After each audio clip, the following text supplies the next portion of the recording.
अस्सलाम वालेकुम। पैसे पर्दा हक़ाइक़ सनसनी खेज़ इंकशाफ़ात प्रोग्राम बेनकाब में हूँ आपके साथ सफ़ान खान। आज अहम तरीन दिन इसलिए कहा जा रहा है कि शायद बहुत उम्मीदें रखी जा रही हैं कि पाकिस्तान IMF के मुज़ाकरात में एक वर्चुअल मीटिंग के अंदर कोई ब्रेक थ्रू हो जाए और पाकिस्तान वापस ट्रैक पर आ जाए, एग्रीमेंट क्लोज हो जाए IMF के साथ। इस बजट को भी IMF ने हमने देखा कि इस पर एतराज़ात किए थे। इससे कबल चीन से $2.3 अरब आने थे, वो भी उस हवाले से भी कोई खबर नहीं आई। और साथ साथ मुसलसल हमने देखा है कि मार्केट्स अदम एतमाद का शिकार है। आज भी फॉरेक्स मार्केट में हमने देखा कि एक बार फिर पाकिस्तानी रुपया अपनी कदर खोता हुआ नजर आया। ये सिलसिला बदस्तूर जारी है। जब से ये हुकूमत आई है हमने देखा 186 रुपये से आज ये 211 रुपये 48 पैसे तक हमें आता हुआ नजर आया। मुसलसल गिरावट की वजह से इसका असर न सिर्फ महंगाई पर बल्कि दीगर चीज़ों के ऊपर भी पड़ेगा। ये एक तरफ तो रिफ्लेक्ट कर रहा है पाकिस्तानी मईशत की सेहत को, लेकिन ये एक पैनिक जो इंटरबैंक मार्केट में, उस पर भी आज प्रोग्राम में जरूर गुफ्तगू होगी। हमारे प्रोग्राम का आज पहला सवाल ये है, क्योंकि मिफ्ता साहब ने कल कहा था, वजीर खजाना ने, कि 1 से 2 दिन के अंदर IMF की डील क्लोज हो सकती है और ये डील क्लोज हो, इम्पैक्ट आना था फॉरेक्स मार्केट पे। लेकिन हमने देखा है कि मार्केट्स अभी भी अदम एतमाद का शिकार हैं। आज शहबाज शरीफ साहब ने भी मुश्किल फैसलों की बात की। एक बार फिर उन्होंने दोहराया कि हम आए और हमें मुश्किल फैसले करने पड़े। क्या कहा वजीर आजम शहबाज शरीफ साहब ने? Let's hear this first. मैं समझता हूँ कि हमने बहुत ही ज़्यादा मुश्किल हालात में ये जिम्मेदारी संभाली है और इंशाअल्लाह इस जिम्मेदारी को इंशाअल्लाह हम निभाएंगे। मुश्किल और बोल्ड फैसले हमने किए हैं, मज़ीद भी अगर हम करने पड़े तो करेंगे, ताकि इस मुल्क की जो मईशत है उसको सुधारा जा सके। ये उन्होंने कहा कि ये मुश्किल फैसले हम कर चुके हैं। मेरे साथ प्रोग्राम में आज डॉक्टर वकार मसूद साहब, साबिक सेक्रेटरी खजाना मौजूद हैं, डॉक्टर शाहिद हसन सिद्दीकी साहब मौजूद हैं, सीनियर माजी तज़्ज़ियानिगार, और जनाब हारून शरीफ साहब बोर्ड ऑफ इन्वेस्टमेंट के साबिक चेयरमैन हैं, माहिर मईशत हैं, प्रोग्राम में साथ मौजूद हैं। तीनों को खुशामदीद कहते हुए मैं हारून शरीफ साहब आपसे गुफ्तगू का आगाज़ करना चाहूँगा, लेकिन हमें पहले एक ब्रेक की तरफ जाना है, इसके बाद मेहमानों से गुफ्तगू होगी। एक ब्रेक नाज़रीन लेते हैं, इस ब्रेक के बाद वापस आते हैं तो मेहमानों से गुफ्तगू का आगाज़ करते हैं। लेट्स टेक अ ब्रेक के बाद वापस आते हैं।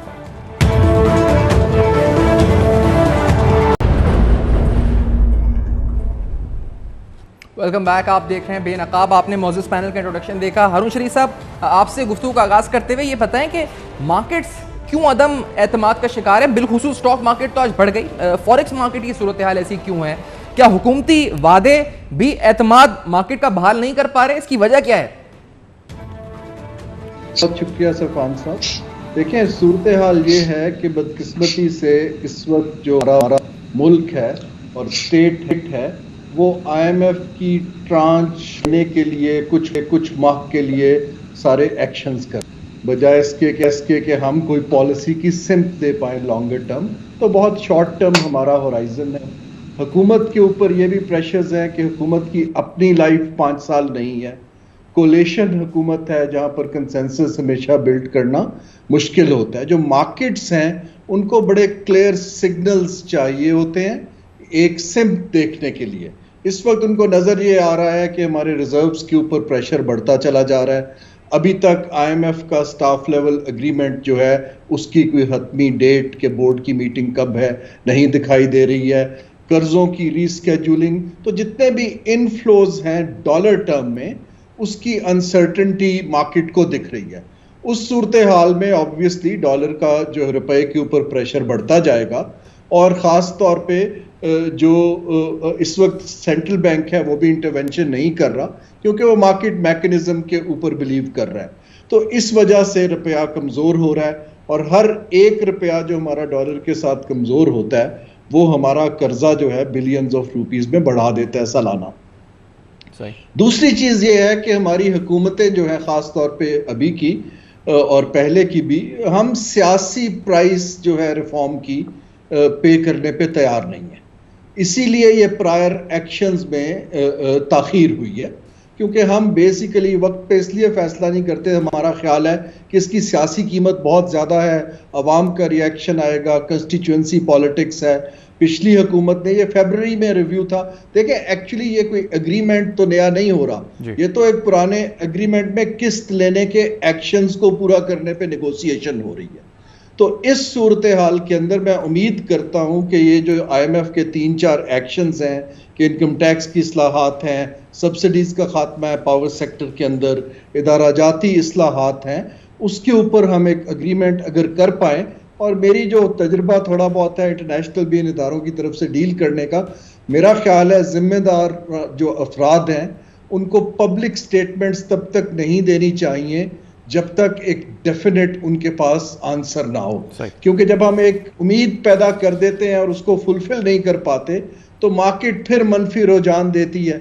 जो मेरी इस वक्त एस्टिमेट ये है कि अगर ये अल्लाह करे हो जाए तो ये शायद जो डिक्लाइन है इतनी रैपिड, उसके अंदर रुकावट तो आएगी, लेकिन हम सिर्फ 4-5 माह खरीद पाएंगे क्योंकि ये सितंबर तक प्रोग्राम है। तो मार्केट्स के अंदर परमानेंट थोड़ा मीडियम टर्म इस्तेहकाम के लिए हमें थोड़ी सी लॉन्गर टर्म डायरेक्शन देने की जरूरत पेश आएगी। सही। अच्छा, दूसरी तरफ इंटर बैंक के अंदर जो सूरत हाल है, हमने देखा कि एक स्टोरी हुर्रम हुसैन साहब की भी रिसेंटली आई। ये हमने देखा कि जो फॉरवर्ड प्रीमियम है जो डॉलर स्वैप्स के ऊपर, वो प्रीमियम जो है वो नेगेटिव होता हुआ हमें नजर आया। इसकी बताई गई वजह, जो मुख्तलिफ ट्रेजरी ऑफ बैंक में बात हुई कि इंटर बैंक के अंदर भी किल्लत है, कुछ इकदाम स्टेट बैंक ऑफ पाकिस्तान ने भी उठाए। स्टोरी में भी हवाला दिया गया था कि स्टेट बैंक ने 1 माह कबल ही मार्केट में डॉलर्स फरोख्त करना छोड़ दिए थे। मुतअद्दिद अशिया की दरामदात पर पाबंदी के बाद इकदाम किए जा रहे हैं जिससे डॉलर्स तेजी से बाहर ना जा सकें। एलसीज खुलने में इंतजामी ताखीर में मुतअद्दिद इकदाम भी शामिल हैं। स्टेट बैंक कमर्शियल बैंक्स को अपने कस्टमर्स को डॉलर फरोख्त करने की इजाजत तो दे रहा है, लेकिन इंटर बैंक से डॉलर वापस खरीदने की इजाजत नहीं।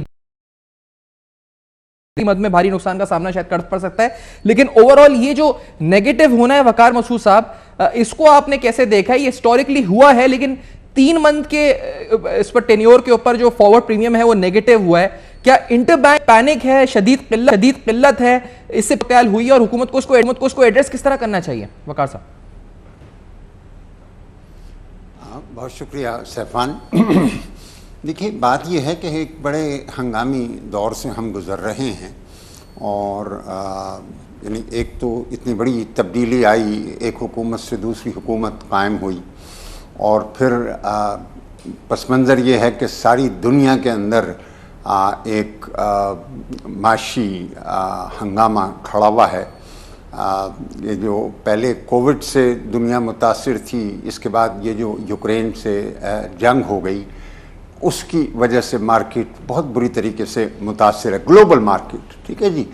तो अब ये जो कीमतें हैं, इन्होंने एक अजीब व गरीब कैफियत पैदा कर दी है सारी दुनिया के अंदर। सारी दुनिया के अंदर इन्फ्लेशन आ गया है, अमेरिका से लेकर सारा यूरोप इसमें घिरा हुआ है और बाकी इमर्जिंग मार्केट्स जो हैं उनके अंदर भी, क्योंकि तेल इतनी बुनियादी चीज़ है और अभी 2-3 महीने पहले तेल जो है वो 80-85 डॉलर का था और फिर 130 तक चला गया, अभी थोड़ा सा कम हुआ है।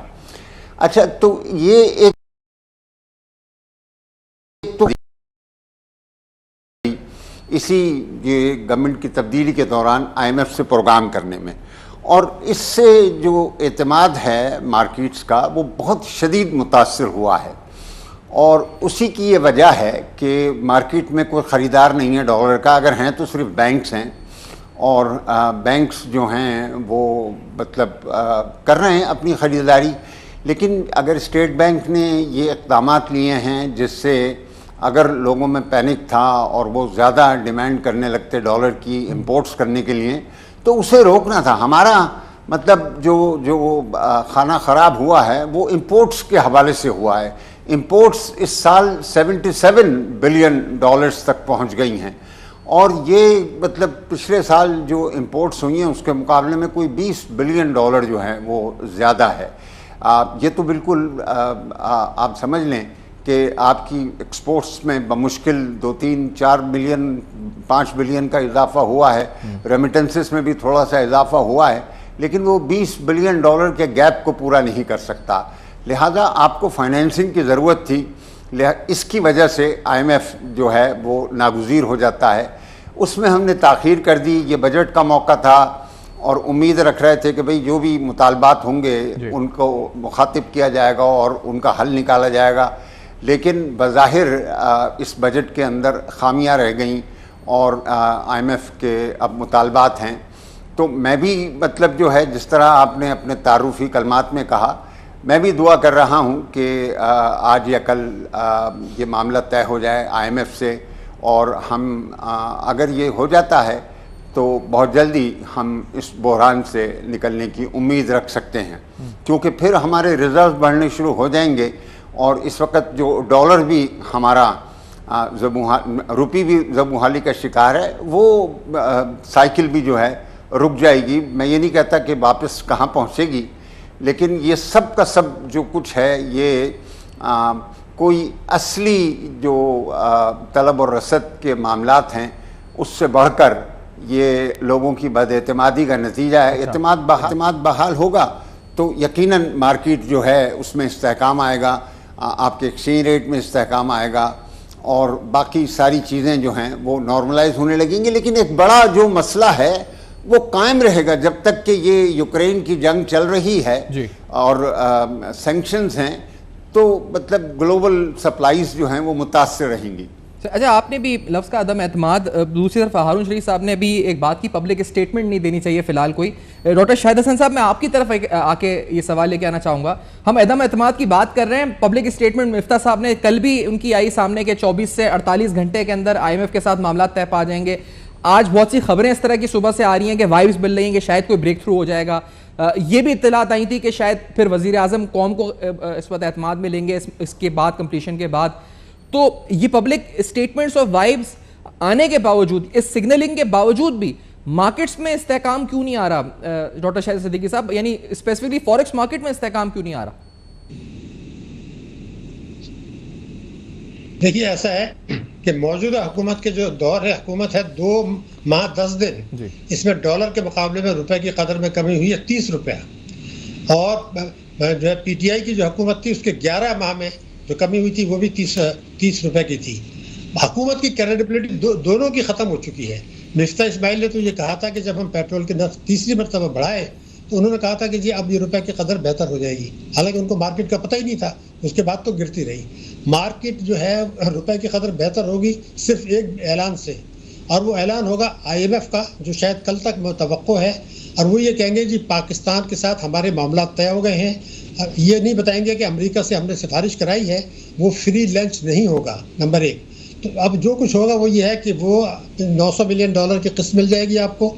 उसके बाद चाइना आपको पैसे देगा, उसके बाद सऊदी अरब देगा, उसके बाद हम इंटरनेशनल मार्केट में जाएंगे, बेतहाशा कर्जे लेंगे, रिजर्व हमारे बढ़ जाएंगे, आर्जी तौर पर बहरान की कैफियत ख़त्म हो जाएगी।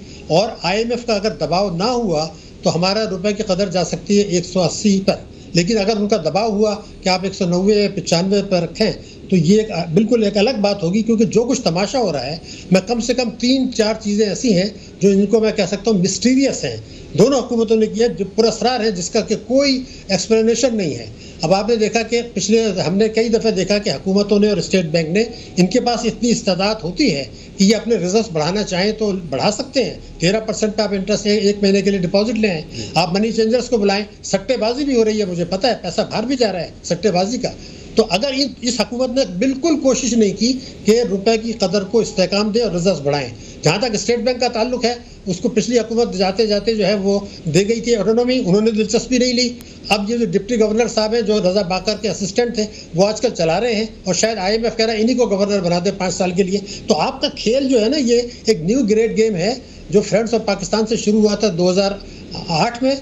ये सफ़र तय किया, अब आप यहाँ तक पहुँच गए। तो बुनियादी चीज़ तो ये कि 3 पुरस्कार चीज़ें ऐसी हैं, अगर उनका एक्सप्लेनेशन नहीं दिया तो ज़रूर बेहतरी आ जाएगी। जैसे मैंने अभी आपकी खिदमत में अर्ज़ किया कि आपको पैसे मिलने शुरू हो जाएंगे, सब कुछ हो जाएगा। लेकिन इसके बाद फिर अगली दफ़े IMF के पास जाएंगे, फिर मसाइल के शिकार होंगे। तो मुझे पहला शुक्र तो ये है कि इमरान खान साहब ने 28 फरवरी 2022 को जो मुआहदा तोड़ा था, वो सियासी मफादात भी थे और अमेरिका का न्यू ग्रेड गेम भी था। मुझे ये बताया जाए कि क्या IMF से जो मामलात हैं, मिफ्ता इस्माइल साहब मिड मई में तय नहीं कर सकते थे?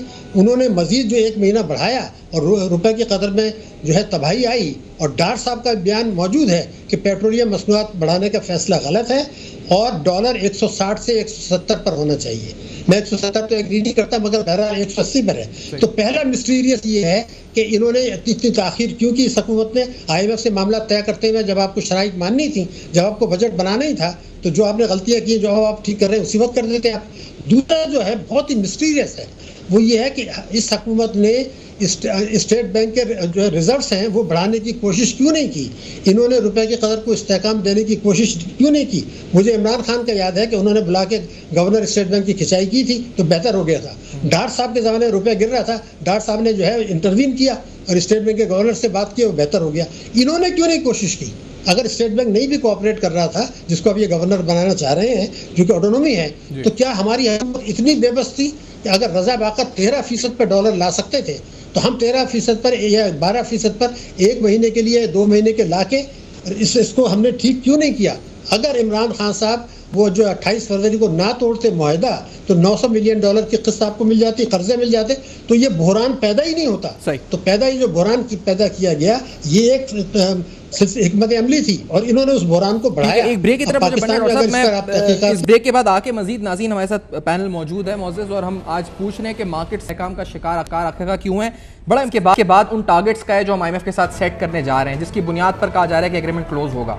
हम उन टारगेट्स को जो रिवाइज कर रहे हैं क्या वो अचीवेबल हैं भी या नहीं है, तीनों मौजूद मेहमान से जानेंगे इस ब्रेक के बाद हमारे साथ। तो ये इन्होंने तफसीलात पेश की। IMF के हवाले से जो हमारा टारगेट दोबारा रिव्यूज हो रहे हैं वो भी आपके सामने रखते चलते। 7 ट्रिलियन से यानी 7 खरब से हमारा रेवेन्यू टारगेट कहा जा रहा है बढ़कर 7.45 खरब रुपए हो जाएगा और इसमें यानी 450 अरब रुपए का इजाफा होगा। इस इजाफे को पूरा सेल्स टैक्स, कस्टम्स और इनकम टैक्स से किया जाएगा। कस्टम्स टैक्स के हवाले से कहा जा रहा है कि तकरीबन 100 अरब रुपए इजाफी कलेक्ट करने की उम्मीद बांधी जा रही है और इसके साथ साथ मजमूई तौर पर 24% हमारे रेवेन्यूज में FBR को इजाफा करना होगा इस टारगेट को मीट करने के लिए, तकरीबन 1.45 खरब रुपए। हारून शरीफ साहब, are these targets achievable specially on the fiscal side जो हमने टारगेट सेट किए रेवेन्यूज के? जी, पहली बात तो ये है कि अगर आप नवंबर का रिव्यू भी पढ़ें तो टारगेट्स और जो गुफ्तगू हुई थी वो बहुत सारे इंडिकेटर्स पर हुई थी, खाली ये रेवेन्यू टारगेट्स की बात नहीं है।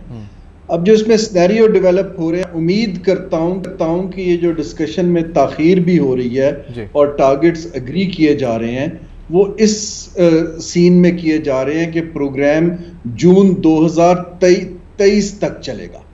क्योंकि अगर तो सिर्फ 3 माह की बात थी तो फिर मेरे हिसाब से इतनी ज़्यादा डिटेल्ड डिस्कशन के शायद बगैर भी किया जा सकता था। इससे इस्तेहकाम आने की उम्मीद की जा सकती है क्योंकि आपके पास 1 साल का कुशन है। लेकिन एक बड़ी इंटरेस्टिंग बात है जो आपने बात की कंटिन्यूटी की। देखिए, अगर अब ये IMF रिवाइज करता है टारगेट्स और कुछ जैसे चीज़ों पे उसने कहा कि अब बजट में रिवर्सल्स कीजिए, तो इसका मतलब है कि बजट की प्रेडिक्टेबिलिटी तो ऑलरेडी ख़त्म हो गई है। क्योंकि अब इसके बाद आपने जब भी 1 माह पहले भी बजट नहीं दिया, लेकिन आपको ये चीज़ें रिवाइज करनी पड़ेंगी। तो मार्केट्स जो हैं वो प्रेडिक्टेबिलिटी मांगती हैं। तो मैं उम्मीद करता हूं कि ये जून 2023 तक का हम एक एग्रीमेंट करेंगे। क्योंकि आप ज़रा IMF के फुटस्टेप्स में जाइए कि अगर उनको ये नज़र आ रहा है कि ये हुकूमत इसकी मियाद मैक्सिमम 1 साल है, तो जो आपकी बात है क्या हम मीट कर पाएंगे? अगर हुकूमत उससे पहले सियासी सूरत हाल ऐसी आ जाती है कि इलेक्शन डिक्लेयर कर देते हैं, तो जो एक फंडामेंटल पार्लियामेंट्री लिंक्ड इस्लाहात हैं वो केयरटेकर गवर्नमेंट तो नहीं कर पाएगी। सो IMF के लिए भी अनसर्टेनिटी है इस वक्त सूरत हाल में एक मीडियम टर्म प्रेडिक्टेबिलिटी देना। सो इस वक्त मुश्किल सूरत हाल मुझे दिखाई दे रही है। आई थिंक हल यही है कि अगर जून 2023 तक का मुआहदा हो जाए तो मार्केट इसको वेलकम करेगी ताकि उनको एक सिम्त नजर आएगी। लेकिन हमें यह बिल्कुल क्लियर रहना चाहिए कि इन्फ्लेशनरी प्रेशर बहुत आएगा। जैसे अभी आपने एहसन इकबाल साहब की स्टेटमेंट सुनाई, तेल की कीमतें हमारे कंट्रोल में नहीं हैं, इसेंशियल कमोडिटीज़ हमारे कंट्रोल में नहीं हैं, हम अपने वसाइल से ज़्यादा में रह रहे हैं। मेरा ज़ाती ख्याल था कि बजट के अंदर एक्सपेंडिचर साइड पे बड़े सीरियस कट्स आएंगे, लेकिन हमने सबको बैलेंस करके खुश करने की अभी कोशिश की है। तो जो आने वाले दिन है, ख़ास तौर पे जो फिक्स्ड इनकम वाला तबका है, मुझे उसके ऊपर प्रेशर दिखाई दे रहा है और उसकी सियासी क्या आती है सूरत हाल पार्टीज के ऊपर उन प्रेशर्स की, वो वक्त बताएगा। सही। अच्छा, डॉक्टर शायद से साथ हैं हमारे इस पर? अगर नहीं, अच्छा डॉक्टर शायद से साथ नहीं। ये दूसरी बात हारून शरीफ साहब, एक और टारगेट जो है वो इन्फ्लेशन के हवाले से 11.5% कहा जा रहा है कि गवर्नमेंट स्टिक कर रही है इसी टारगेट के ऊपर, ये कितना आपको मुज़्ज़ेक़ा खेज़ लगता है और कितना अनरियलिस्टिक है कि हम 11.5% का टारगेट अचीव कर पाएंगे अगले माली साल? देखिए 11.5% का टारगेट तो ऑलरेडी आप नहीं अचीव कर पा रहे। जो अभी जो एस्टिमेट्स आ रहे हैं हमारे जो इंटरनेशनल इदारों के और सबके, वो तो ऑलरेडी 20% से ऊपर की बात कर रहे हैं कि अगर ये सब कुछ होता रहा, और पाकिस्तान कोई आउटलायर नहीं है, ये बहुत से ममालिक में ये प्रेशर आ रहा है। तो इस वक्त हमें डिनायल से निकल के हकीकत पसंद होने की जरूरत है कि हम हाई इन्फ्लेशनरी पीरियड में जा रहे हैं, हमारी करेंसी जो है उसके ऊपर प्रेशर बरकरार रहेगा। सेंट्रल बैंक ने कहा है कि वो शरह सूद को इन्फ्लेशन से लिंक्ड रखेगा मॉनेटरी पॉलिसी के अंदर। इसका मतलब है कि हमारी जो क्रेडिट की एक्सपेंशन नहीं हो पाएगी। मुझे इस पे बैंकिंग सेक्टर के ऊपर भी प्रेशर आता दिखाई दे रहा है, क्योंकि डिफॉल्ट्स जो हैं वो भी पॉसिबल हैं कि लोग ये सर्विस नहीं कर पाएंगे। ये सारे प्रेशर्स को डील करने के लिए पाकिस्तान को एक मुस्तहकम सॉलिड हुकूमत की जरूरत है।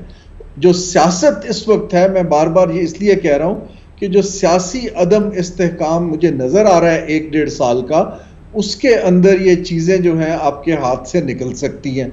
लेकिन इसलिए अगर हुकूमत डेलीगेट कर दे इन चीजों को इदारों को, और वहाँ प्रोफेशनल्स को ले आए, और सियासतदान की तब्दीली से ये पॉलिसीज में चेंज ना आ पाए, तो इंटरनेशनल इदारों का भी एतमाद बढ़ जाएगा, और शायद कुछ काम, जैसे उन्होंने स्टेट और एंटरप्राइजेस की भी बात की है, थोड़ा सा कॉन्फिडेंस बढ़ेगा अगर FATF की हम ग्रे लिस्ट से निकल आते हैं।